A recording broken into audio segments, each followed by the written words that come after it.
4 ng madaling araw dito sa Johannesburg. At naghihintay lang kami, naghahanda para pumunta na kami sa Limpopo mamaya. So 6 hours yung babihin namin, kaya medyo mahaba-habang biyahe din yun. Buti naman, nakatulog kami ng maaga kagabi. Ang lamig dito, ang sarap matulog, ang hirap bumangon.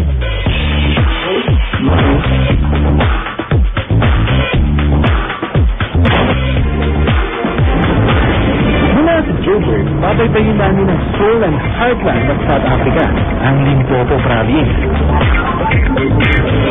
Habang bumibiyahe, ramdam ko ang kakaibang tibok ng lugar. Wala na ang mga gusanib. Ang kalsada, palapad ng palapad at nahihiya ang traffic sa Maynila. Ang kasunod mong kotse, milya pa ang layo. Kapag iiwanan man ng Limpopo Province, pagdating sa kalikasan, wildlife at kultura, umaarangkada pa rin naman ito. Balikan natin ang larong chess. Noong apartheid era, itinapon ng mga puti sa 10 homeland sa distrito ang mga itim, ayon sa kanilang tribo. Para bang maliliit na republika sa loob ng isa pang malaking republika. May sariling regulasyon, may sariling buhay, at may sariling passport. Sa madaling salita, alien sila sa South Africa na nooy kaharian ng mga puti. Iba na lang kung nasa loob sila ng distrito nila. Ang Brenda people, dito sa Limpopo ay nilagay. Fast forward 1994, tapos na ang apartheid era. Daan-daang taon silang namuhay na may sariling sistema, kaya't mapreserba nila ang kanilang kultura at ang kanilang tunog.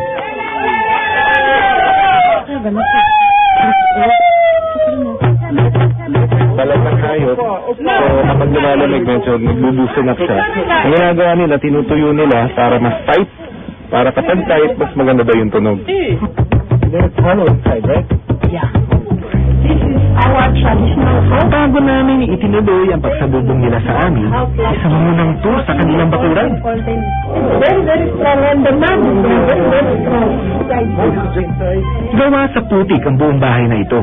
Chitanga ang tawag sa kanilang traditional house. Yung niluluto natin ngayon, ito yung larva, yung kumbaga yung parang uod ng insekto. Kinawa nila sa puno, pinutuyo, and then para ma-preserve, no? And then kapag ready na siyang kainin, nilalaga nila dito sa panayo.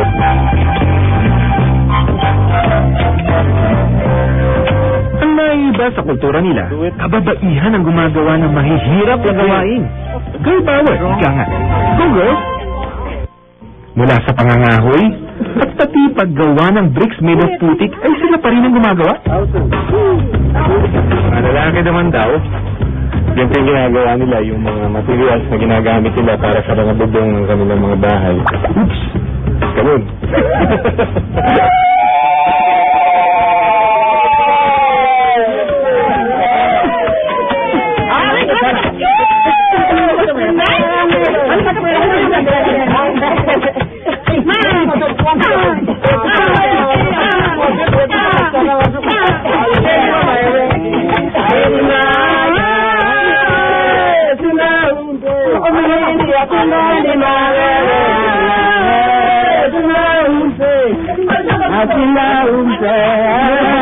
Ginawa ko lang yun wala pang 5 minuto pero napagod na ako kasi nakakamayos sa pagdaso. Pero sila, magdamag nila yung ginagawa para sa umaga na makain sila. Ganyan sa titindi ang mga babae dito sa Brenda tribe. At may pahabol pang gawain na ba? Nakahili. Nilalagay nila ang kaudang sa bahay at pader ng gawang putik. Pampatibay daw kasi ito at pampakintab ng sahig. Aba, kaudang yata yan. Tumatagal.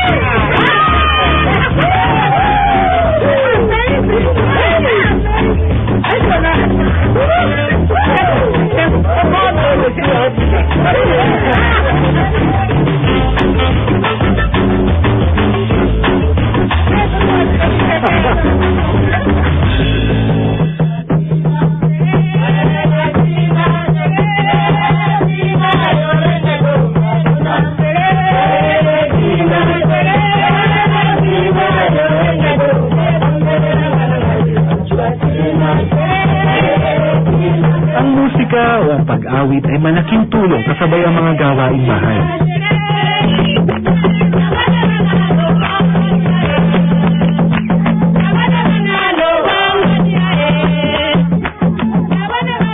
Dito nila kasi nailalabas ang sama ng loob o pagod sa buong araw na pagtatrabaho. Habang ako, napagod,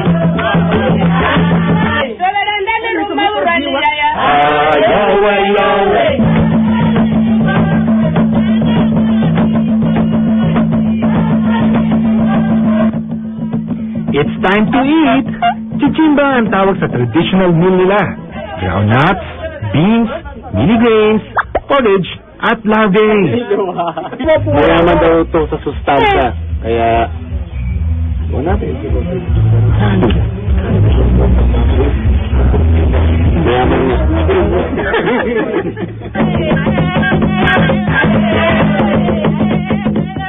Nag-umpisa sa kanta. Ang lahat ng ginagawa namin ay may kasamang kanta. Hanggang sa pag-uwi, ang lahat ay natapos sa kantahan.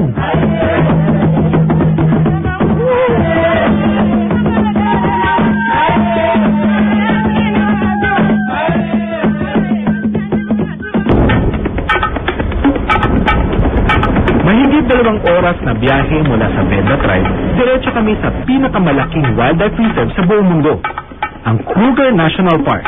Sa sobrang laki, inuokupahan nito ang 2 probinsya ng South Africa. Norte ang Limpopo at Mpumalanga, at aabot pa hanggang sa katabing bansa na Mozambique.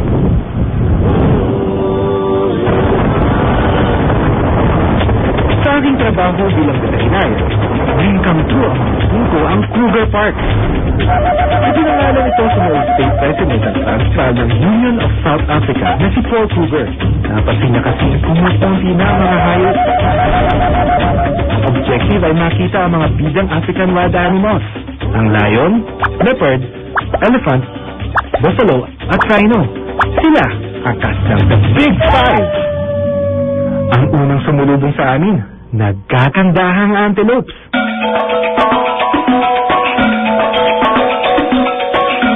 Para silang mga dalagang may hinhin na nakasilip, nakikiramdam, pero after 2 minutes,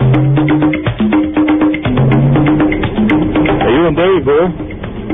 Alright, that's one of the big 5 na makikita natin dito sa loob ng Kruger Park.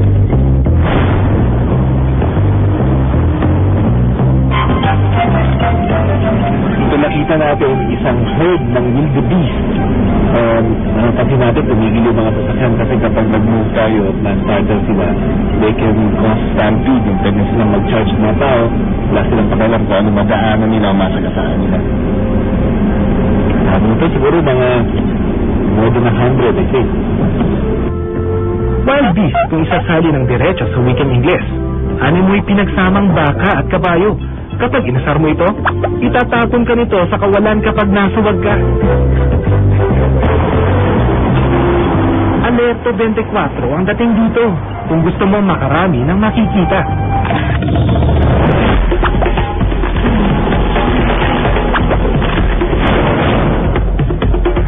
Medyo babalan tayo na konti. Medyo dangerous naman. Hindi naman yung mga atake. Actually, paiwas yan sa tao eh. Pero kapag na-provoke sila, yung sipa nila pwedeng makapatay o makabasag kahit physical ng isang leon. Ganyan sila katitindi. Siguro safe na itong distance na to. Kung giraffe ang pinakamatangkad, sila naman ang pinakamalaki sa animal land. Tumitigil ang lahat kapag nakakasalubong ang mga elepante. Sila ang may-ari ng kalsada. Hindi uubara ang patakaran ng tao. Hindi pwede makipagtigasan. Hindi pwede makipaghamunan. Difference sa Asian elephants yung tenga, mas malalaki. Mahigit 2,000 African elephants ang meron dito sa loob. Kaya naman hindi lang pinsan ni Dambo ang aming nakasalubong. Pati ninuno, tatay, nanay, mga double cards, kagimi, katorta, kapuso. Hey, boys. So, makita natin, dalawa sa Big 5. Nakita tayo ng wildebeest. And now, nakakita na tayo ng isang herd ng elephants. 3 more to go. Oh, Ulit-ulit lang ang mga nakikita namin. Antelope, deer, antelope, elephant, antelope ulit. Parang nangunguto ka ng hayop sa gubat. Ang hirap mahanap ng iba pang Big Five. Pero ano yun? Nandun sa gitna, ay nakikita natin. Medyo nagbe-blend in siya sa sa mga damo. Kaya hindi naman siya masyado makita. But definitely there. Nakita na natin yung tatlong. Hey, it's moving, it's moving. That's under the tree spot. Ayun. Wow. There you go. Yes. There you go. Alright. Dalawa na lang. Kompleto na ang Big Five. Kaya tuloy pa rin ang pangunguto sa kagubatan.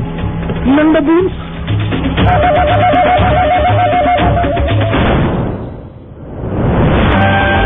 Mahilig maglaro at maglambitin. At isa sa pinakamatalino sa lahat ng hayop, pero pinakapuso din. Kaya huwag basta-basta magsitiwala. Although kasi kung nakadikit tayo sa papel, kailangan dito lang tayo sa area na ito para makita tayo sa one entity. Dahil pag nag-zeroin tayo dito na nag-iisa tayo, pwede nila tayo atakihin yung buong tropa nila. Malapit nang matapos ang araw. And still hoping. Sana'y makahuling hirit pa ng Big Five. But it's definitely a very good view here. Ayun! Hipo! Nice spot you got there, buddies! Para silang lumalangoy sa tinunaw na ginto. Atuan sa tubig o putikan. Kahit lapitan pa sila ng tao o ihalo sa iba't ibang klase ng hayop na pantubig, ayos lang. Huwag lang mawawala ng tubig sa kanilang paligid. Kundi bad trip o mainit kaagad ang ulo nila.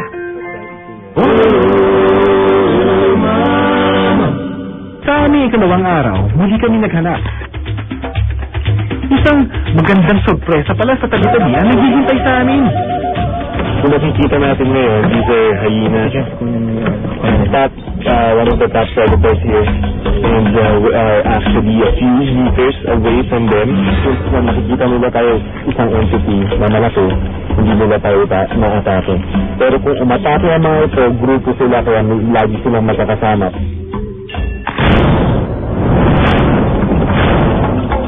At bago tuluyang makalabas ng Cougar Park, nakakita kami ng cheetah. Ang hayop na pinakamabilis na makbo. Sa bilis nitong 68 miles per hour sa loob ng 3 seconds, halos hindi na namin ito mahabol sa camera. Kulang nga ang halos 2 araw namin sa park. Di na nakita ang buong Big Five, isang high five naman ang score namin sa tour. Kung magawi man kayo rito, tandaan niyong kayo'y mga bisita lang na kailangang sumunod sa batas ng mga hayop.